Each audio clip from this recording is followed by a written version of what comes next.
¿Qué onda, my people? Ahí está lloviendo.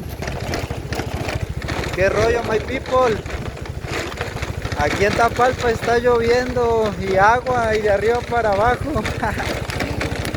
Enero loco, febrero otro poco y marzo y abril y mayo y junio y todos los meses. Y está cayendo tremendo aguacero, Desde enero empezó a llover y qué chingón. Le sirve al bosque, enverdece el pasto. Uy.